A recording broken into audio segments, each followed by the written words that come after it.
When we're doing the work to start processing emotional content after struggling to do so or refusing to do so for a long time, however exactly it panned out, our subconscious mind has a tendency to be like, heck no, we're not going to talk about that. We're not going to make that connection. We're not going to get in, we're not going to deep dive into all this stuff I've been doing such a good job of packing away tightly for all these years.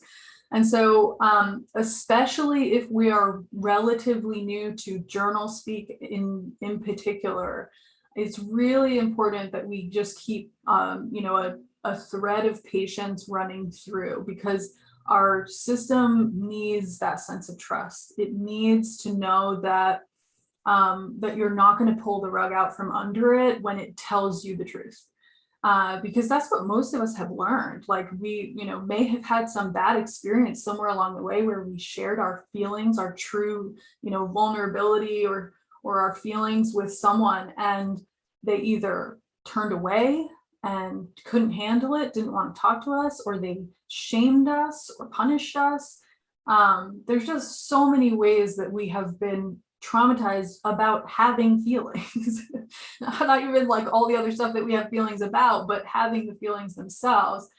And so our subconscious system and our inner child can really, push a lot around this idea of getting to the truth of things. And so we want to be really kind and loving and grateful for whatever does come up in the first place.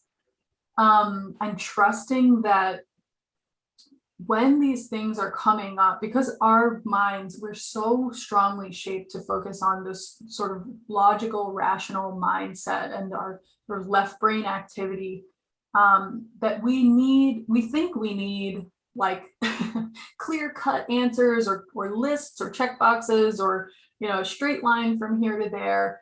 And it can be really unsettling for us when we start doing more and more of this work, because this work moves us into right brain activity, and it moves us into non-linear thinking, non-linear processing, and which is all really good, and it's very healing in and of itself.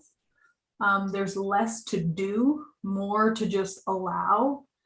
But that is really unsettling for most of us. We want to do, that's what we've been trained to operate in. So I definitely want to, just make a lot of room for allowing, trusting that what is coming up is meaningful and is healing, even if we're not having a conscious, clear experience of, making sense of things. But the other thing I'll say too is that wherever it's helpful, I always try to think of it as if you were like a school guidance counselor and you invite a troubled kid into your office. And, if that kid comes in and wants to sit there silently for an hour, if your response is, "You're out of here, I don't have time for this," this isn't good enough, this isn't productive enough for me, then they're not going to come back. But if they come and they just like lose their shit and they're like, essentially throwing a tantrum. And again, if your response is, "Get out of here, this isn't productive, this isn't what I want," then they're not going to come back.